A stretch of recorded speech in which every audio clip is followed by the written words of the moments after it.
1절입니다.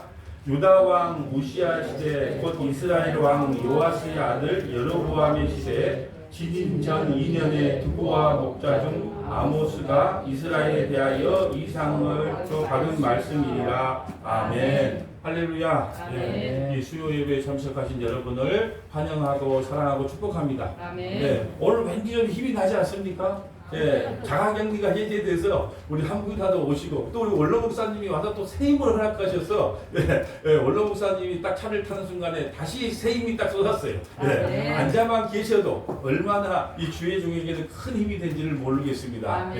정말로 환영하고 사랑하고 또 120세까지 사시기를 주님의 이름으로 축복합니다. 120세까지 못 살면은 주님의 책임이라고 저는 봅니다.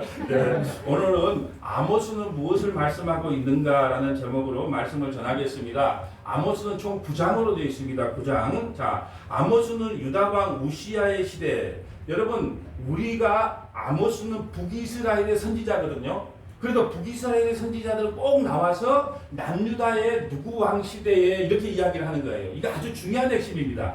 여러분, 이 북이스라엘에 있고 남유다가 있지만 모든 것이 남유다 중심이라는 거예요. 왜요? 남유다에서 누가 오기 때문에? 예수 그리스도가 오기 때문에 이 선지자들은 나은 거예요. 그래서 아모스 선지자, 호세아 선지자는 북이스라엘의 선지자임에도 불구하고 먼저 유다왕 우시야 시대 이렇게 먼저 말을 하고 곧 이스라엘 여로보암 2세 남북이 다시 최고의 전성기를 맞이할 때 여러분 여로보암 2세 때 활동했던 선지자가 아모스 선지자인데 아모스 선지 여로보암 1세가 있고 2세가 있어요.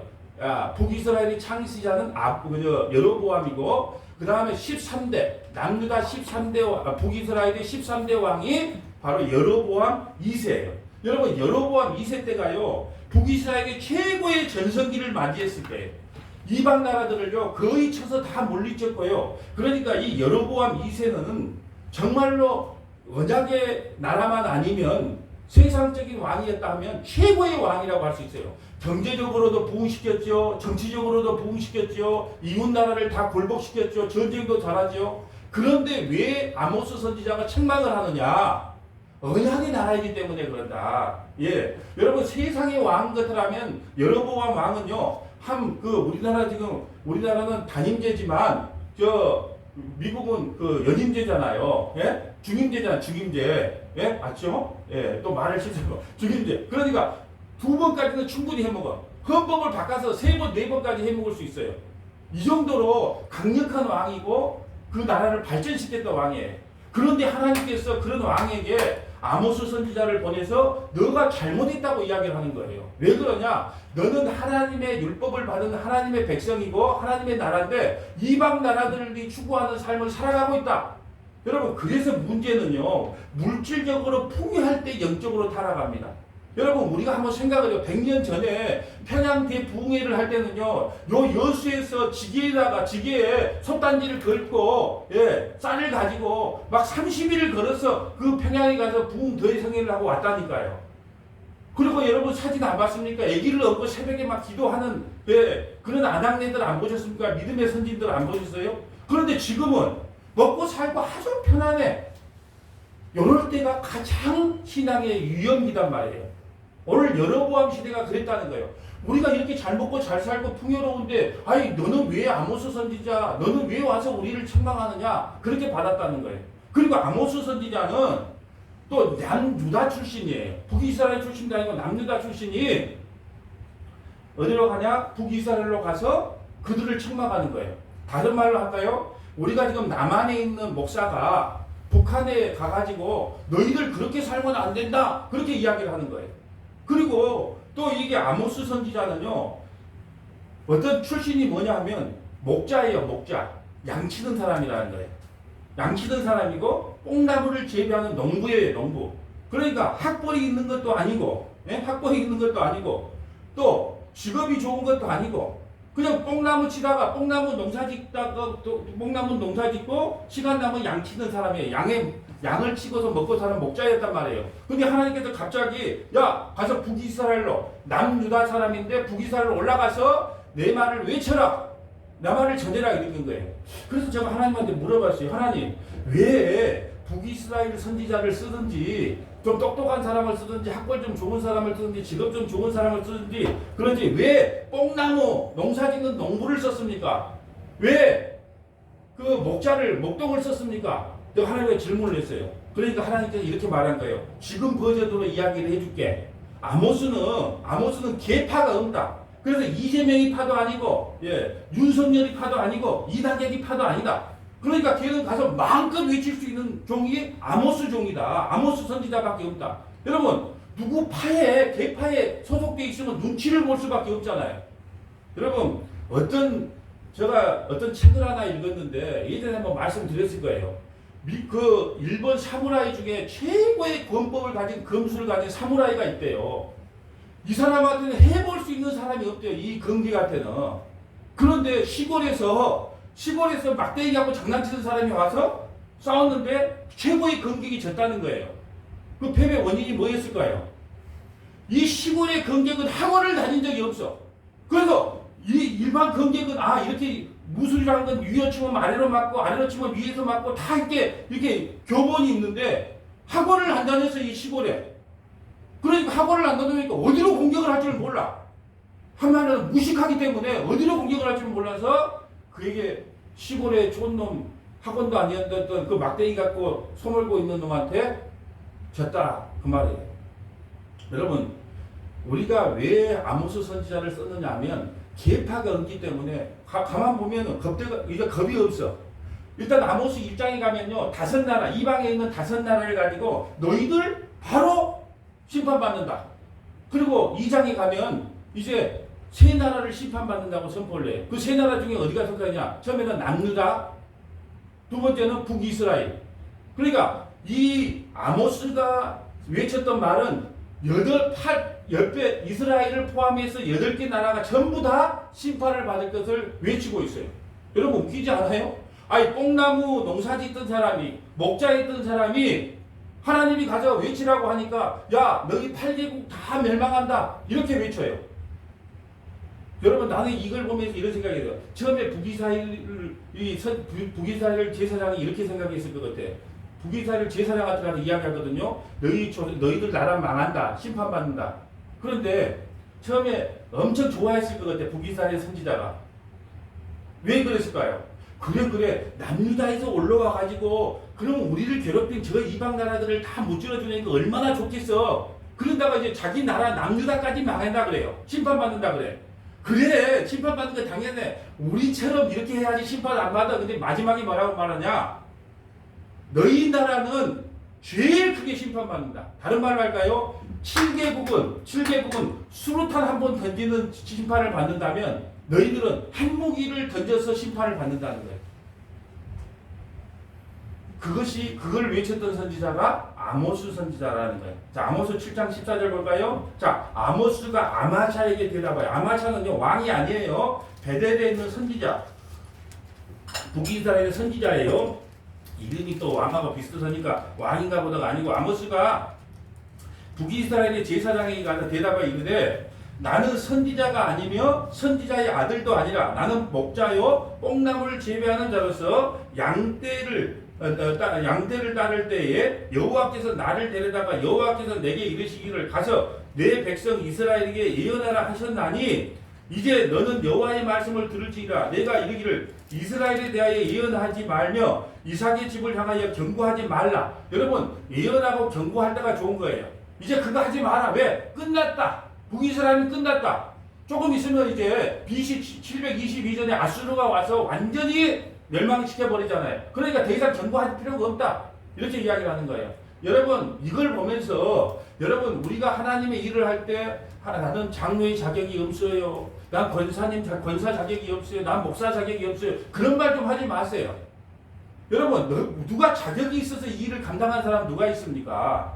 하나님께서 쓰시겠다 하면 목자도 선지자로 쓰는 받는 거고 뽕나무 농사 짓는 사람도 쓰임 받는 거예요. 여러분 저도 시골 남면에서 소몰던 사람이에요. 초등학교 내내 하는 것이 시골말로 소띠끼로 다닌단 말입니다. 그래도 하나님께서 쓰시겠다고 하니까 이 나무막대기 같은 사람도 쓰잖아요. 전라도 말 팡팡 했었고 요즘은 고칠 마음도 없어요. 예, 내 말이 곧 표준말이 될 겁니다. 전라도 촌말이 바로 예언자의 표준말이 될 걸로 보고 저는 고칠 마음도 없어요. 그 마음의 뜻만 전달하면 돼요. 저는 언어를 고칠 생각도 없어요. 여러분, 그러니까 아모스 선지자를 통해서 여러분이 한번 깨달아야 될 것은, 목사님, 저는 그 직분을 감당할 자신이 없습니다.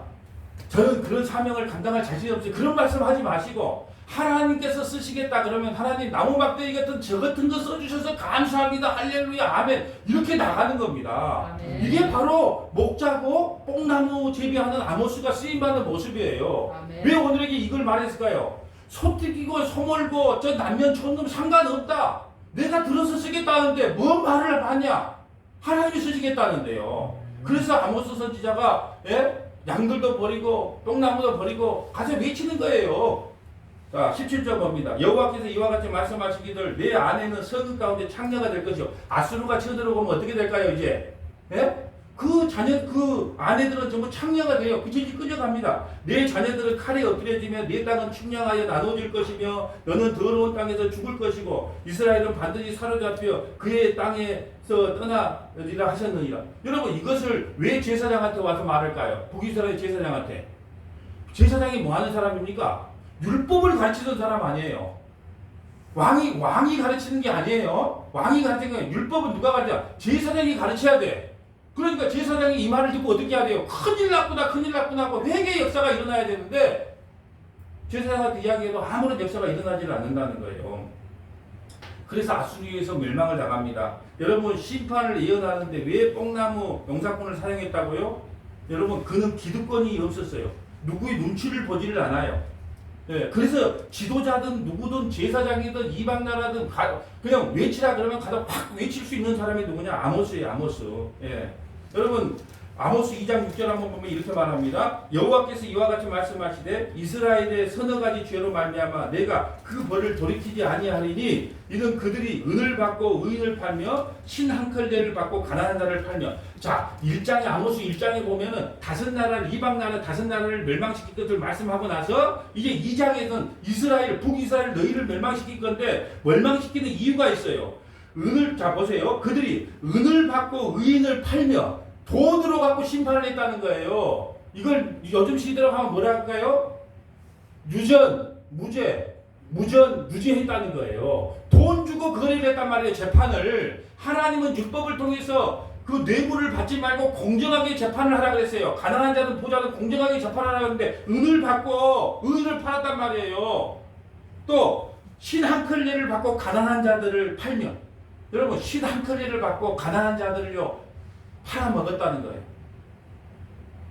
여러분, 아까 말씀드렸지만 이방 나라 왕으로 치면은 여로보암 2세는 아주 정치를 잘했지만 하나님은 언약의 백성들에게 하나님의 율법의 약속을, 율법의 말씀을 얼마나 잘 행하고 지키냐에 따라서 심판을 해요. 근데 이들은 가난한 자들을 하나님께서 보호하고 과부와 나그네를 잘 보살펴라고 율법에 말했는데 그 가난한 자들을 돌아보지 아니하고 신 한 컬레를 갖고 팔아먹었다는 거예요. 여러분, 이게 무슨 정의입니까? 그래서 아모스의 핵심이 뭐냐 그러면 아모스 5장 24절에 보면 정의가 뭐냐는 거예요. 정의가 뭐냐. 공의가 뭐고 정의가 뭐냐는 것을 오늘 우리에게 질문하는 거예요. 여러분, 공의하고 정의가 있을까요? 결코 없습니다. 결코 없습니다. 여러분, 제가 철 들고 나서 느낀 게 뭔 줄 압니까? 세상은 공평하지 않다는 거예요. 제가 철들고 나서 처음 깨닫는 거예요. 세상은 공평하지가 않아. 어떤 사람은 태어나다 보니까 금수저야. 어떤 사람은 태어나다 보니까 흙수저야. 그리고 사람을 대할 때도 서로 공평하지가 않아요. 나에게는 이익이 되는 사람한테는 잘해줘. 나에게 이익이 없으면 좀 쌀쌀하게 되죠. 그래서 세상은 공평하지 않구나. 공정하지 않구나. 이걸 내가 철들고 깨달았어요. 그래서 세상은 어차피 공평할 수도 없고 공정할 수도 없다. 그래서 예수 잘 믿다가 천국 가는 게 최고의 복이구나. 그것 깨달았습니다. 여러분, 7절 볼까요? 북이스라엘이 왜 멸망당해야 되는지. 힘없는 자의 머리를 티끌 먼지 속에 발로 밟고 힘없는 자리로 먼지를요 티끌 먼지 속에 발로 입혀놓고 발로 밟았다는 거예요. 뭐 없는 자들을. 힘없는 자들을 누가? 북이스라엘이 지도자들이 왕이 제사장들이 권력자들이 연약한 자의 길을 곱게 하며 연약한 자들의 길을 곱게 했다 힘들게 했다는 겁니다. 하며 아버지와 아들이 한 젊은 여자에게 다녀서 내 거룩한 이름을 더럽히며 여자 한 명을 놓고요 오늘 밤에는 아버지가 들어가 내일 밤에는 아들이 들어가 이렇게 더럽혔다는 것. 이방 나라는 상관이 없어요. 왜요? 율법이나 법을 언약의 백성이 아니기 때문에 그렇게 살든 저렇게 살든 상관이 없는데 북이스라엘은 언약의 나라란 말입니다.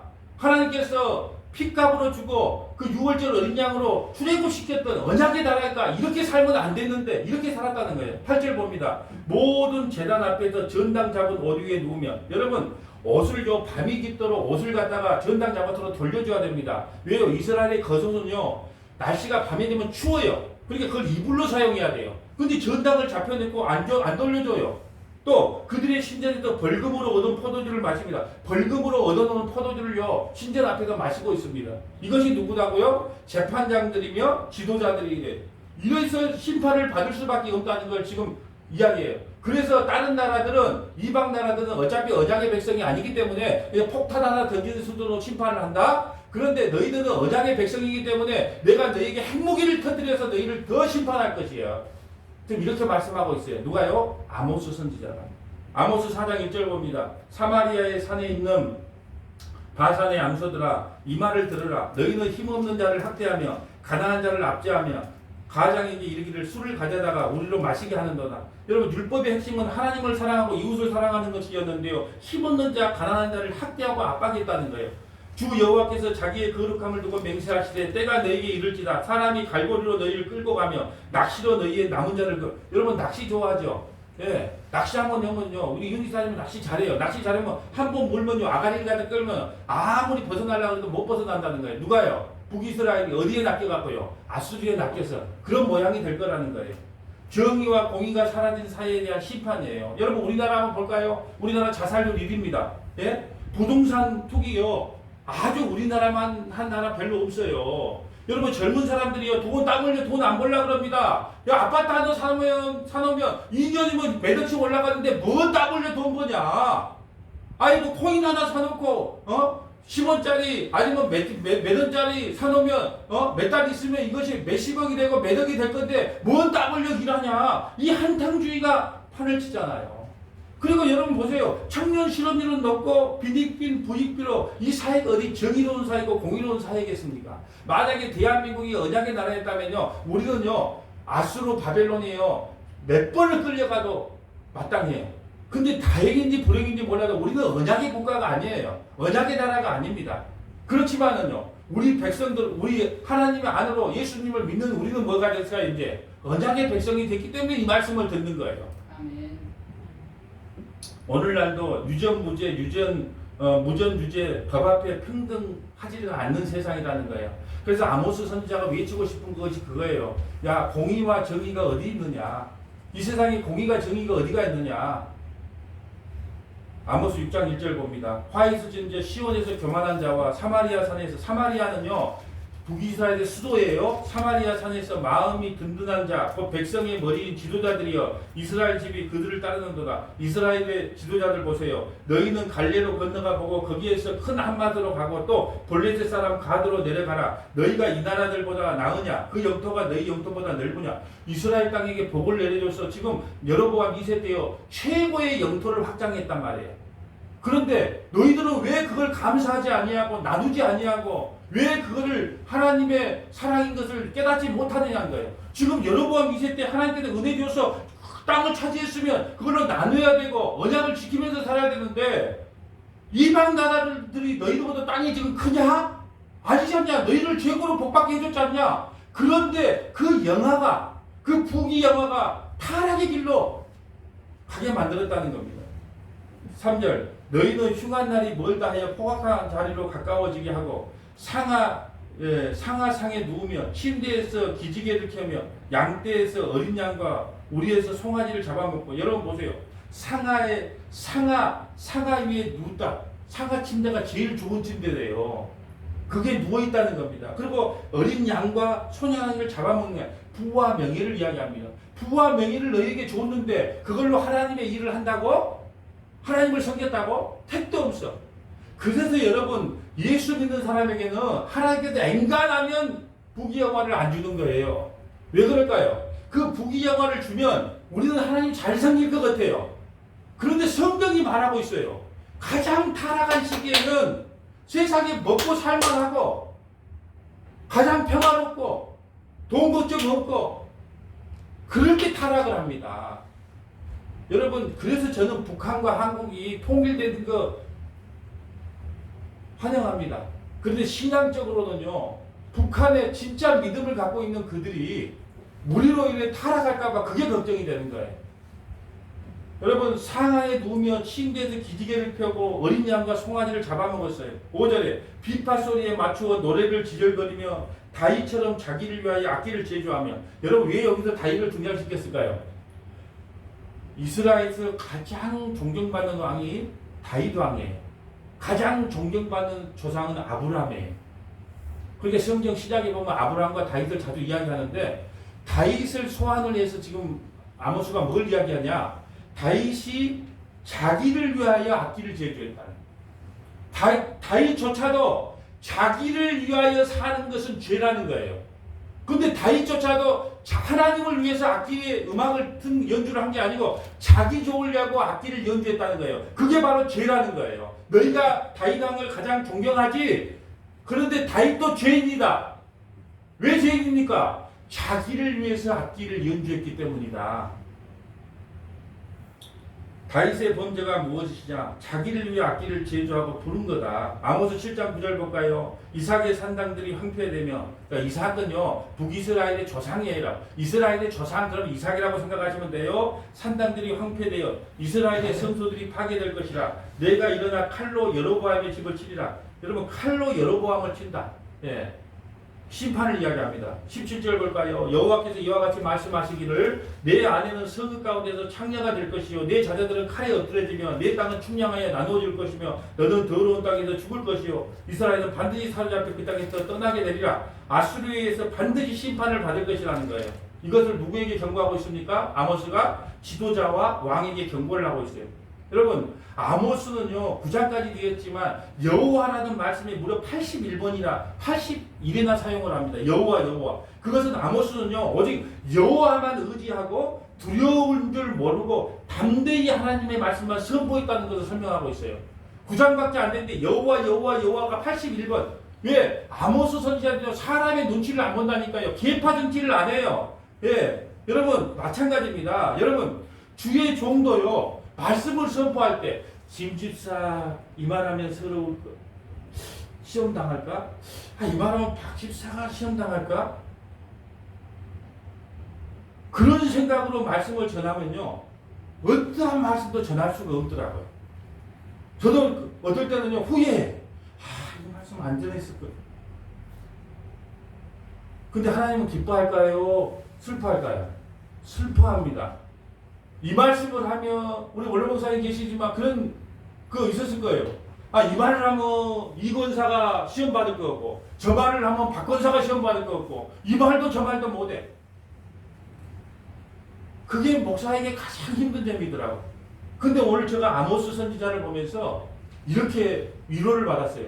아모스 선지자는 아무 눈치도 안 봐요. 왕이든 제사장이든 이방나라 왕이든 가장 외쳐요. 여러분 이게 바로 농사꾼의 특징이에요. 농사꾼은요 잊을 게 없어요. 잊을 게. 예. 여러분 목회를 할 때도 저는 그런 거예요. 하나님 언제든지 그만둘 수 있는 은혜를 주십시오. 미련을 갖게 하지 말고 뒤돌아보지도 말고 그냥 하나님 말씀을 죽더라 외치고 여기까지 땡! 그렇게 외치다가 끝내면 되는 겁니다. 여러분 아모스 선지자가 그렇게 했더라고요. 근데 아모스 선지자나 우리 아버지나 직업이 같아. 우리 아버지도 농사꾼이었거든요. 꼭 같은 걸 맡기는 거예요. 그러면 그 시대는 아버지가 농사꾼이면 거의 자식도 농사꾼이에요. 아브라함의 아버지는요 우상을 팔아먹는 사람이에요. 그러면 아브라함은 우상을 팔아야 살아요. 아버지가 했던 일을 할 수밖에 없어요. 고대 사회는. 얼마나 유로가 되는지 몰라. 하나님께서 그래서 아모스를 선택했구나. 그래서 소떼끼던 나를 그래서 선택했구나. 남녀의 촌놈을 그래서 선택했구나. 가감없이 전해라. 저러다가 하나님께서 계시를 막으면 여기까지다. 은퇴는 총회에서 정한 거지. 은퇴한다고 뭐라 말할 사람이 어디 있습니까? 하고 있는 동안은 가감없이 그게 하나님을 기쁘게 하는 일이더라고요. 농사꾼의 특징이 뭐냐? 이렇게 전했습니다. 아모스 1장에요. 5나라를 가지고 심판하는데 한번 볼까요? 아모스 1장 4절 봅니다. 내가 하사엘의 집에 부서. 여러분 하사엘은요 아람이 아람. 베타단의 궁궐을 사람이 아람을 무찌르겠다. 아람을 갖다 심판하겠다는 거예요. 아모스가 그래요. 내가 아람을 심판할 거야? 이게 베타단 하사엘이에요. 7절에 내가 가사성에 불을 보내리니 그 궁궐을 사리라. 가사는요 블레셋. 가사는 어디라고요? 블레셋을 가사라 그래요. 궁궐을 불사르겠다. 5나라를 지금 심판하는 거예요. 농사꾼이 와가지고 농사꾼이 와서 5나라 이방에 있는 5나라를 내가 심판하겠다. 10절 봅니다. 내가 두로성에 불을 내리니 두로는 두로예요.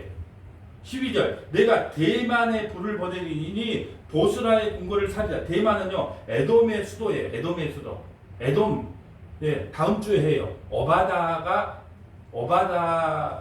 에돔을 멸망시키는 사건이거든요. 수요일날 하는 거 오바다가. 이 에돔의 수도가 뭐냐? 바로 대만이에요. 대만, 에돔도 내가 무찌르겠다. 여러분, 에돔이 어떠냐? 그러면 다음 주 수요일날 보지만 산이 요새. 이런 요새에 있는 우리를 누가 무찔러? 이게 에돔이에요. 근데 하나님께서 어떻게 한다고요? 너희를 심판하겠다. 14절 내가 랍바성에, 랍바는 암몬을 말합니다. 랍바성에 불을 놓아. 랍바 나오죠?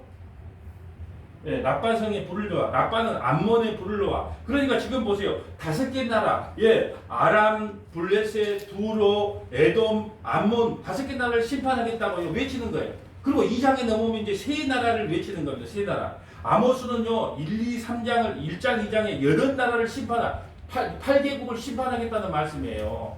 근데 그 중에서 뭐냐? 남유다도 심판할 거다. 근데 가장 큰 심판은 누가 받는다? 북이스라엘 너희들이 받는다. 이걸 선포했던 선지자가 아모스 선지자예요. 자, 그리고 아모스 2장 4절도 볼까요? 자, 여호와께서 이와 같이 말씀하시되 유다의 서너 가지 죄로 말미암아 내가 그 벌을 돌이키지 아니하니 유다도 심판받는 거예요. 남유다도 그들이 여호와의 율법을 멸시하여 그의 율례를 지키지 아니하고 그의 조상들이 따라갔던 거짓 것에 미혹되었다. 5절 내가 유다에 불을 보내리니 유다도 멸망한다. 예루살렘의 궁궐을 사르리라. 유다는 어디에 멸망하죠? BC 586년에 바벨론에 의해서. 여러분 우리가 최소한 우리 수요예배 참석하신 분들은 이 정도는 알자고요. 북이스라엘은 어디에 멸망한다? 아수르에 멸망한다. 남유다는 어디에 멸망한다? 바벨론에 멸망한다. 근데 아수르라는 나라는 이제 사라져요. 이제 북이스라엘은. 근데 남유다는요. 그 후손으로 예수님이 오셔야 되니까 70년 포로생활을 마치면 다시 돌아와서 스룹바벨 성전을 재건해요. 다시 나라가 세워지는 거예요. 왜요? 그 후손으로 누가 와야 되기 때문에. 예수님이 오셔야 돼요. 그걸 다윗 언약의 성취라 그래요. 다윗 언약의 성취. 6절에 봅니다. 유다가 왜 멸망한지요? 여호와께서 이와 같이 말씀하시되 이스라엘의 서너 가지 죄로 말미암아 내가 그거를 돌이키지 아니하니 이는 은을 받고 의인을 팔며 신앙클례를 받고 가난한 자를 팔며. 아까 우리가 또 봤어요. 힘없는 자의 머리에 티끌 먼지 속에 발로 밟고 연약한 자의 길을 굳게 하며. 북이스라엘과 남유다가 이래서 심판을 받는 거예요. 그리고 한 젊은 여인에게 다녀 내 거룩한 이름을 더럽혔다. 왜 남유다와 북이스라엘을 심판을 받느냐? 너희가 내게로 돌아오지 않았기 때문이다. 여러분 그래서 아모스 4장에서 보면요. 하나님께서 징계를 주면서 돌아오라고 계속 말씀하신 대목이 나와요. 아모스 4장 6절 볼까요? 또 내가 너희를 모든 성읍에서 너희 일을 깨끗하게 하며 너희 각 처소에서 양식을 떨어지게 하였으나. 양식이 떨어졌다는 것은 하나님께서 뭘 줬다는 거예요? 북이스라엘에 흉년을 내렸다는 겁니다. 흉년을 내려봤어요. 흉년을 줘도 너희가 내게로 돌아오지 아니하였느니라. 하나님께서요 사랑하기 때문에 흉년을 줘봤어요. 그래서 돌아왔다 안 돌아왔다? 안 돌아온다. 7절에 볼까요? 이제 가뭄을 줘봐요. 그래도 안 돌아온다. 또 추수하기 3달 전에 내가 너에게 비를 멈추게 하여 어떤 성읍에는 내리고 어떤 성읍에 내리지 아니하였더니 땅 한 부분은 비를 얻고 한 부분은 비를 얻지 못하여 말랐다. 이 말은요. 내가 너에게 가뭄을 줬더라도 비를 내지 않는 가뭄을 줬어도 그들이 회개하고 돌아오지 않았다는 거예요. 8절에 볼까요? 두세 성읍 사람들이 어떤 사람들을 비틀거리며 물을 마시려 가서 만족하게 마시지 못하였으나 너희가 내게로 돌아오지 아니하였느냐. 여호와의 말씀이니라. 내가 곡식을 마르게 하는 재앙과 깐부기 재앙으로 메뚜기 재앙을 보냈다는 거예요. 너희를 쳤으며 팥죽이로 너희를 많은 동산과 포도원과 무화과 나무와 감람나무를 다 먹게 하였으나 너희가 내게로 돌아오지 아니했다. 메뚜기 재앙을 보내도 안 돌아오는 거예요. 또 10절에 보면 내가 너희 중에 전염병을 보내기를 애굽에서 한 것처럼 하였으나 칼로 너희 청년들을 죽였으며 너희 말들을 노력하게 하며 너희 진영에 악취로 코를 찌르게 하였으나 너희가 내게로 돌아오지 아니하였다. 전염병을 줬는데도 돌아오지 않아요. 그러니까 이제는 소돔과 고모라처럼 그런 징계를 줘도 안 들어옵니다. 11절 볼까요? 내가 너희 중에 성읍을 무너뜨리기를 하나님이 내가 소돔과 고모라를 무너뜨린 것 같이 하였으므로 너희가 불 붙는 가운데서 빼낸 나무 조각 같다. 나무가 다 타고 나면 보잘것없잖아요. 같았으나 너희가 내게로 돌아오지 아니하니까 여호와의 말씀이다. 그러므로 이스라엘아 내가 이와 같이 내게 행하리니 내가 이것을 내게 행하리니 이스라엘아 네 하나님 만나기를 준비하라. 심판을 준비하라는 거예요. 아무리 돌아오라고요 하나님께서 사랑의 경고를 해도 꼼짝 안 합니다. 기근을 줘도 안 돌아옵니다. 가뭄을 줘도 안 들어옵니다. 재난을 줘도 안 들어옵니다. 전염병을 줘도 안 들어옵니다. 지진을 줘도 안 들어옵니다. 코로나19를 보내줘도 안 들어와요. 여러분 인간의 마음의 심지가 이렇게 강해요. 우리 힘으로는 어떻게 할 수가 없어요. 하나님께서 돌아오라고 그렇게 기근, 가뭄, 재앙, 전염병, 코로나19를 보내도 회개하고 돌아오지를 않아요. 너는 너 길로 가라. 난 나 길로 가겠다. 여러분 하나님께서 한두 번 돌아오라고 하겠습니까? 그렇게 하나님 안으로 돌아오라 해도 돌아오지 않으니까 결국은 아수르를 통해서 그렇게 심판을 해요. 이걸 욥기서는 이렇게 말합니다. 욥기 33장 14절. 하나님은 한 번 말씀하시고 다시 말씀하시되 사람은 관심이 없도다. 하나님은 한 번 말씀하시고 자기 자식에게 여러분 자식을 때릴 때 한 번 잘못하면 회초리 듭니까? 우리 장로님은 그럴 수 있지만 저는 3번은 이야기를 했어요. 너 12시 안에 들어와! 12시 안에 들어와! 12시 안에 들어와! 하나님께서 그러셨다는 거예요. 하나님은 한 번 말씀하시고 다시 말씀하시되 사람은 관심이 없다. 사람이 침상에서 졸며 깊이 잠들 때나 꿈에나 밤에 환상을 볼 때에 그가 사람의 귀를 여시고 경고로서 두렵게 하시니 하나님께서 두렵게 하셨다는 거예요. 꿈속에서 두렵게 했단 말입니다. 이는 사람에게 그의 행하심을 버리게 하려 하심이며 사람의 교만을 막으려 하심이라. 아무리 말해도 꿈속에서라도 회개하고 돌아오라고 하나님께서 메시지를 보내고 그러니까 제가 밴드에 꿈에 대해서 올려놨지요. 예. 하나님께서 그걸 징계를 한단 말이에요. 그러면 사탄이 준 꿈하고 하나님께서 주신 꿈은 뭐가 틀리다고요? 우리는요 점쟁이 찾아가면 이번 사업해도 돼요? 승진돼요? 돈 벌어요? 어디에 투자해요? 전부 나에 대한 것만 이야기하면 그거 누가 준 거다? 사탄이 준 거다. 근데 회개하고 하나님께로 돌아오게 한 것은요 하나님이 하신 거다. 꿈도 그러니까 하나님께서 사용하신다는 거예요. 예. 그런데 교만해서 들어오지를 않는다는 거예요. 아무리 말해도 듣지 않는다. 아모스 3장 1절. 이스라엘 자손들아 여호와께서 너희에게 대하여 이르시는 말씀을 들으라. 애굽 땅에서 인도하여 올리신 모든 족속에게 대하여 이르시기를. 예. 3장 10절. 자기 궁궐에서 포악과 격탈을 쌓는 자들아 바른 일 행할 줄을 모르느니라. 여호와의 말씀이라. 하나님께서 애굽 땅에서 이스라엘 백성들을 구원하고 광야를 통과해서 가나안 땅에 앉혀놨는데 그 가나안 땅에서 하는 일이라는 것은 궁궐에 와서는 포악과 격탈로요 바른 일을 행할 줄을 모른다는 거예요. 그러므로 주 여호와께서 이와 같이 말씀하시되 이 땅 사면에 대적이 있어 내 힘을 쇠하게 하여 내 궁궐을 약탈하리라. 아모스 4장 1절 다시 반복합니다. 사마리아 산에 있는 바산의 염소들아 이 말을 들으라. 너희는 힘없는 자를 학대하며 가난한 자를 압제하며 가장에게 이를 술을 가져가서 우리를 마시게 하는도다. 그 결과로 심판을 받아요. 아모스 4장 4절 봅니다. 너희는 베델에 가서 범죄하며 길갈에 가서 죄를 다하며 아침마다 너희 희생 3일마다 너희 11조를 드리며. 여러분 하나님께서 제사는 어디 가서 드리라고 그랬어요?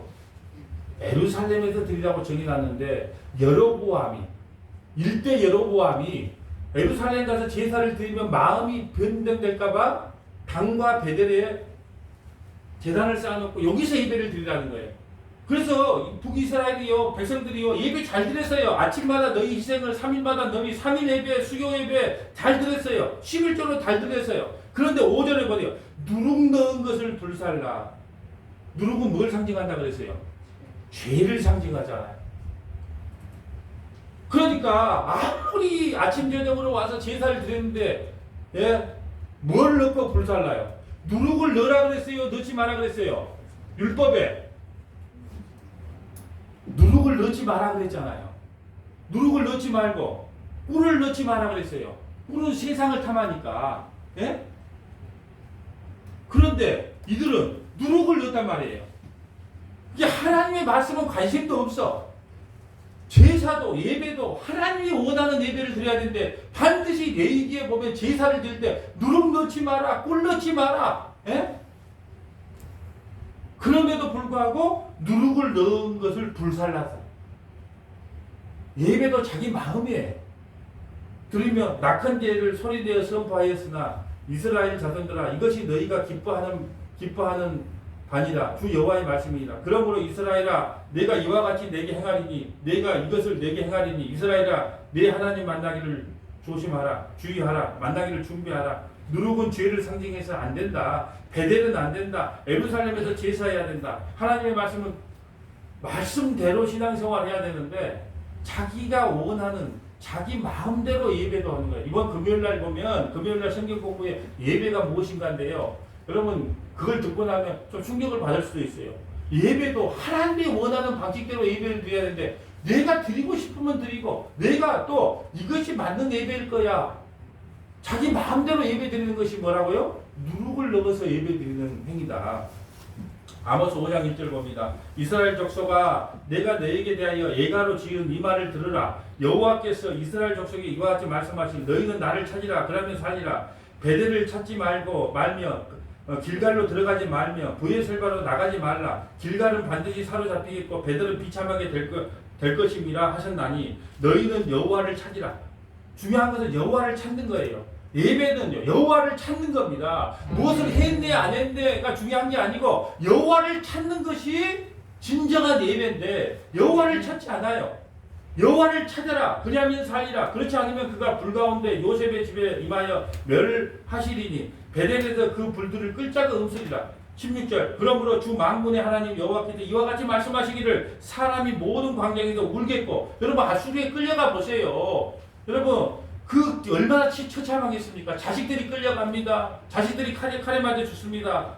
광장에서 울겠고 모든 거리에서 슬프도다 하겠으며 농부를 불러다가 애곡하게 하며 울음꾼을 불러다가 울게 할 것이며 아모스 6장 1절 화이솔진제 시온에서 교만한 자와 사마리아 산에서 마음이 든든한 곧 백성들의 머리인 지도자들이여 이스라엘 집이 그들을 따르는도다. 너희는 흉한 날이 멀다하여 포악한 자리에 가까워지며 상하 자리에 누워 침상에 기지개를 캐며 양떼에서 어린 양과 우리에서 송아지를 잡아먹고. 예, 여러분 어제 어느 권사님께서 우리 교회 정권사님이 그 메리겔 총리 그 영국의 총리가 은퇴를 했던 그 영상을 하나 보내줬는데 저도 개인적으로 정치인들 별로 존경하지 않은데 이 영국의 총리 이 여자 총리는 정말 존경스럽더라고요. 여러분 많이 비교가 됐잖아요. 옷을 다 입고 왔는데도요 보면 맨날 같은 옷 같은 취향에. 그래서 어떤 기자가 질문을 했다 그러잖아요. 총리님 옷이 한 벌밖에 없습니까? 그러니까 나는 패션쇼 하는 사람이 아닙니다. 나는 공무원입니다. 총리가 되기 전부터 그 아파트에서 살았대요. 그래서 기자가 물었대요. 혹시 그거 있습니까? 혹시 가정부 있어요? 아니요. 예, 빨래는 남편이 돌리고 예, 세탁기는 남편이 돌리고 본인이 빨래를 넣은대요. 그런데 러시아의 대통령 푸틴은 지금 그거하고 비교시켜 놨더라고요. 자동차를 자랑하고 부를 자랑하고. 여러분 더 좋은 것은 목사의 딸이에요. 네. 그런데 참으로 만날 목회자의 자녀들이 연불 얻어먹다가 이렇게 정치를 해도 은퇴할 때도요 정말로 깨끗하게 청렴하게 그렇게 은퇴를 했더라고. 참 나는 이 정치인 옛날부터 존경했는데 그걸 하나 보내줌으로 내가 다시 한번 읽어봤어요. 예, 그래서 저도 마음을 그렇게 먹었어요. 하나님, 은퇴를 할 때는 언제 은퇴를 할 때든지 간에 깨끗하게 그냥 또 그런 마음이 들더라고요. 저는 우리나라에 그런 대통령이 한 명이라도 좀 나왔으면 좋겠는데 뭐 장로 대통령 만들어 놓으면 그 괜찮을 것 같아도 예? 더 심해. 예. 그러니까 여러분 보세요. 그런 총리들의 모습을 보면서 오늘 너무 비교가 되는 거예요. 상하 침대에 누워서 양과 송아지를 잡아먹으면서. 그런데 오늘날의 독일 총리는 너무 비교가 되는 거예요. 아모스를 읽다 보니. 5절 봅니다. 비파 소리에 맞춰 노래를 지절거리며 다윗처럼 자기를 악기를 제조하며. 아모스의 주제가 뭐냐면 오직 정의인데 정의는 지키는 자가 한 사람도 없고 오직 자기의 이익만을 위해 살아간다는 거예요. 이게 아모스의 주제인데 한번 볼까요? 아모스 5장 24절 한번 볼까요? 자, 아모스 5장 한번 합독합니다. 시작. 오직 정의를 물같이 공의를 마르지 않은 강같이 흐르게 할지어다. 예, 사회 정의만을 말하는 것이 아니라 하나님 사랑, 이웃 사랑이라고 하는 그 율법이 다 무너졌다는 거예요. 여러분, 지금 여러분 보세요. 지금 이 세상을 살아가는 우리에게 정의가 있습니까? 저는 만나는 사람마다요, 분노와 원망이 넘치지, 공평하다, 정의롭다, 참 우리 사회가 정의로워, 참 공의로워, 이렇게 말하는 사람들을 나는 만나보지를 못했어요. 다 분노가 가득해, 원망이 가득해. 그러니까 길 걷다가 보면 자기보다 힘이 없으면요 무작위로 두드러 패는 겁니다. 그냥 어디 무서워서 어디 애들 내보내겠어요? 여자들 어디 시내 다니겠습니까? 왜 그럴까요? 분노가 폭발하는 거예요.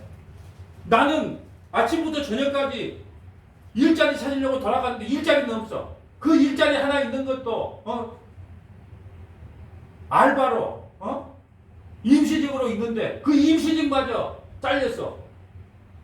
이제 2판 4판이다. 이렇게 돼버리잖아요, 사회가. 그럼 어떻게 해야 될까요? 있는 자가 내야지요. 근데 그렇게 하려고 합니까? 우리 사회를 봐보세요. 있는 자는요, 아무리 많이 훔쳐먹어도 좋은 변호사 써도 빠져나와요. 없는 사람은요, 돈 몇 번 훔쳤다고 감옥에 사는 세상이잖아요. 그러니까 이 사회가 분노와 원망이 일어나지 않겠습니까? 그래서 우리나라의 술 소비가 제일 1인 거예요. 맨정신으로 이겨나갈 힘이 없어요. 잊고 싶은 거예요. 현실을 잊고 싶은 겁니다. 그래서 현장에서 일하는 막노동들 나오면요, 예? 탕수육 하나 시켜놓고 한 잔씩 하고 있어요. 그들을 보고 당신들 왜 술 먹었냐 말할 수 있어요? 저는 말 못합니다. 그렇게 해서 풀고 내일 다시 자식들을 위해서 현장에 나가야 되거든요. 그런데 뭘 먹었네 안 먹었네 뭘 했네 안 했네 그걸로 가지고 정죄하고 비판하는 것이 우리 모습 아니냐는 거예요. 여러분, 오직 정의가 물같이 공의가 마르지 않는 강같이 흐를 수가 없다는 거예요. 그래서 구약의 율법은 언약은 실패로 끝날 수밖에 없어요. 왜요? 우리의 인간의 죄성 때문에. 왜 여러분 공산주의가 멸망한 줄 아세요? 공산주의가 왜 망한 줄 압니까? 다 좋아요. 서로 잘 사는 사회 참 이론적으로는 좋아요. 근데 공산주의가 발견하지 못한 건 한 가지가 있어요. 인간의 죄성입니다. 여러분, 같은 데서 우리 나누자 그러면요, 인간은요 열심히 안 해요. 근데 따로따로 해서 너 먹고 너 살아봐. 그럼 인간은요 죄성이 있기 때문에 너무 그걸 뽑아갖고 너무 그름도 훔쳐다가 나에다가 하면서 더 잘 자라게 하는 겁니다. 공산주의가 멸망하는 이유는 인간의 죄성을 보지를 못했어요. 인간은요 죄성이 있기 때문에 같이 잘 먹고 잘 살자가 될 수 없는 사회예요. 그래서 저는요 세상에 공정과 공평을 막 말하는 사람들 보면요, 니 지금 코미디 하고 있구나. 우리를 지금 개 돼지로 알고 있구나. 저는 그렇게 봐요. 이 세상에 공이 없어요. 공정 없습니다. 평등도 없어요. 한번 자식 5명이 있는데 우리 아버지는 5손가락 때문에 안 아픈 손가락 없다던데 큰아들을 더 생각해. 예. 자식들도 평등하게 대하지 않는다니까. 손주가 5명이야. 그럼 손주들도 어떻게 똑같이 대합니까? 공부 잘하고 조금 잘하는 애는 조금 더 이쁘게 해줘. 그리고 조금 더 만들 말씀 부리면 좀 못났다 그러고. 자식이든 손주도 공평하게 대하지를 않아요. 공평을 말하고 공의를 말하면 아직도 세상을 모르구나. 그렇게 될 수 있는 사회라고 생각합니까? 절대로 그렇게 될 수 없어요. 이 세상은요, 태어나면서부터 나도 농사꾼의 아들로 태어나고 싶지 않았어요. 예. 서울의 부잣집 아들로 태어나고 싶었습니다. 저도 부모 잘 만나고 싶었어요. 부모 못 만났다는 말은 안 돼. 그랬으면 그러니까 이런 부모를 나에게 주신 것도 하나님의 은혜요. 예, 이런 자식을 내게 준 것도 하나님의 은혜요. 그렇게 살아야지. 자식을 욕하고 부모를 욕하고 그렇게 살 겁니까?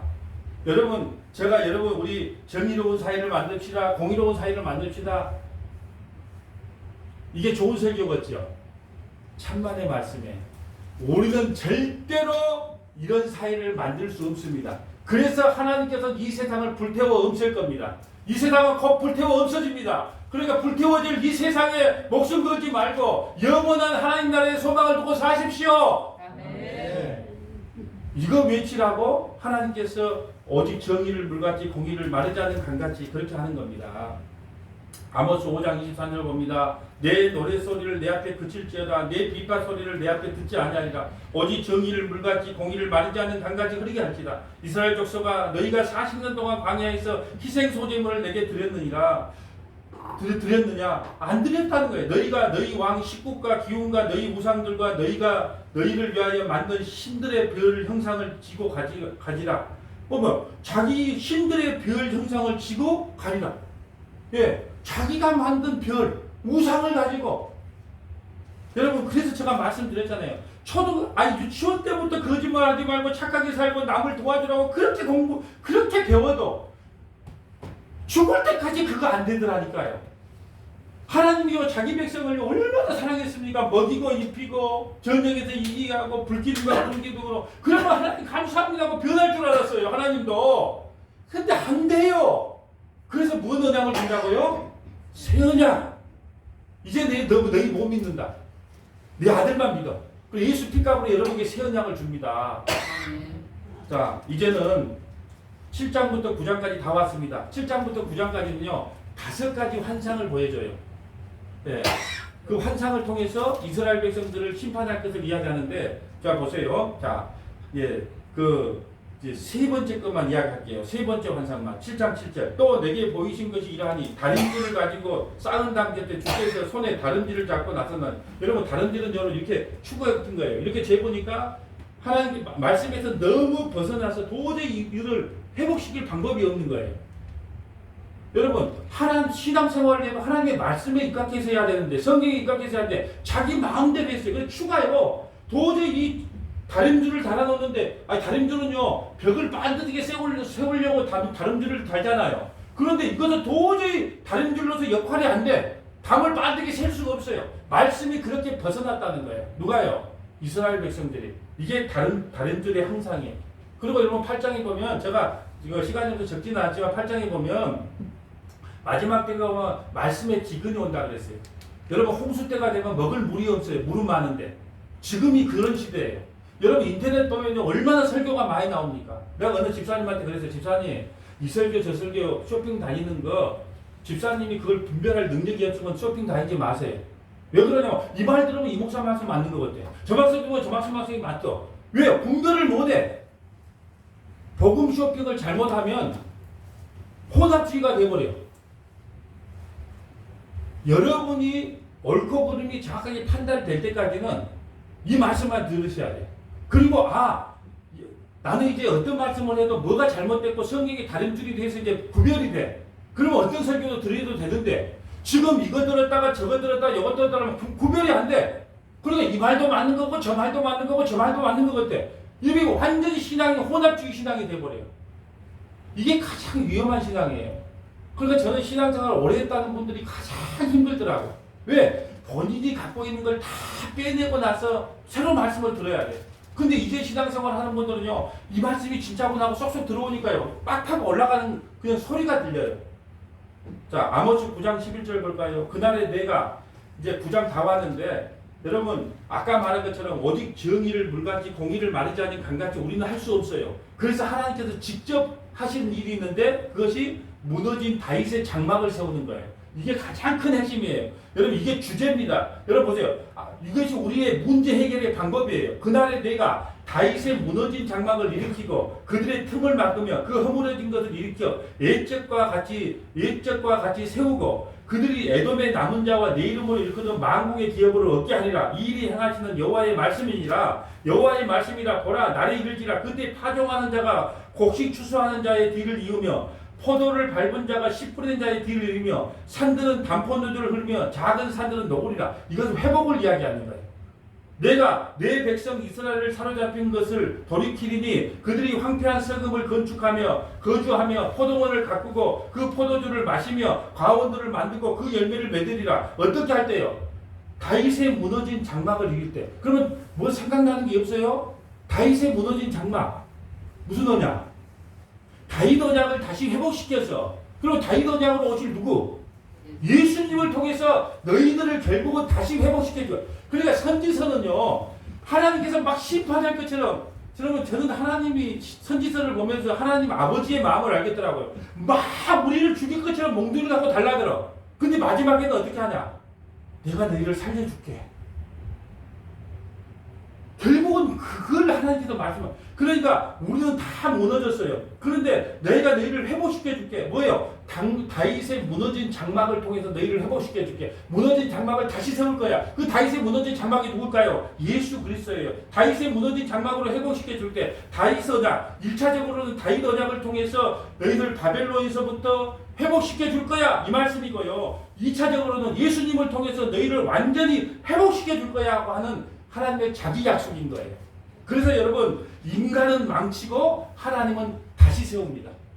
한번 따라할까요? 인간은 망치고 하나님은 다시 세웁니다. 하나님은 다시 세웁니다. 예, 이 다윗의 무너진 장막이 뭐냐? 바로 누가복음 1장 31절 볼까요? 이것이 다윗의 무너진 장막이에요. 이걸 통해서 우리를 다시 회복시키고 구원시킨다는 거예요. 모두가 결론은 예수님 아니면 살 수 없다는 걸로 끝납니다. 설교가. 보라 내가 잉태하여 아들을 낳으리니 그 이름을 예수라 하라. 예수라 하라. 자 32절 그가 큰 자가 되고 지극히 높으신 이의 아들이라 일컬을 것이요 주 하나님께서 그 조상 다윗의 왕위를 그에게 주리라. 아까 다윗의 무너진 장막을 다시 세운다. 다윗의 무너진 장막이 누구냐? 바로 다윗의 후손으로 오실 예수 그리스도다. 33절 영원히 야곱의 집을 다스리시며 영원히 성원아 교회를 다스리는 왕으로 우리를 다스리시며 그 나라가 무궁하리라. 여러분 십자가를 통하여 자기 백성을 반드시 구원하겠다는 것이 다윗의 무너진 장막을 세운다는 참뜻이에요.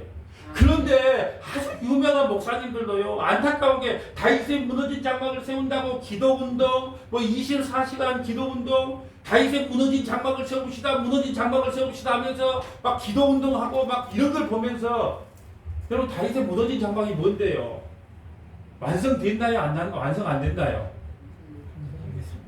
십자가로 다 완성을 했잖아요. 다윗의 무너진 장막을 예수 그리스도를 통해서 십자가에서 다 이뤘다 완성이 됐는데 무슨 다윗의 무너진 장막을 다시 세웁시다 하고 기도운동, 뭐운동, 성령운동으로 나가더라고요. 그런데 그걸 짚어줄 사람이 없어요. 아니요, 다윗의 무너진 장막은 이미 다 완성됐습니다. 십자가로 예수 그리스도 완성됐습니다. 이제 그 예수 믿고 회개하고 예수 믿으면 우리는 그 다윗의 무너진 장막이 세워진 자 안으로 들어가서 우리는 영원한 구원을 받습니다. 이렇게 말씀을 해야 된다는 거예요. 그래서 다윗의 무너진 장막이 누굽니까? 회개하고 예수 믿는 자, 그 자를 다시 회복시켜서 내가 자기 백성 삼을 거야. 이것이 아모스 선지자가 우리에게 하신 말씀이란 말입니다. 십자가를 통하여 자기 백성을 반드시 구원하겠다고 하는 것이 다윗의 무너진 장막을 세운다는 참뜻이에요. 구원은 하나님이 자기 백성을 사랑함으로 이루어지는 사건입니다. 그 끝이 바로 십자가예요. 십자가. 여러분 다윗의 무너진 장막을 세우신 그 하나님을 찾아가며 살아가는 저와 여러분 되시기를 주님의 이름으로 간절히 축복합니다. 네. 거룩하신 하나님 감사합니다. 우리는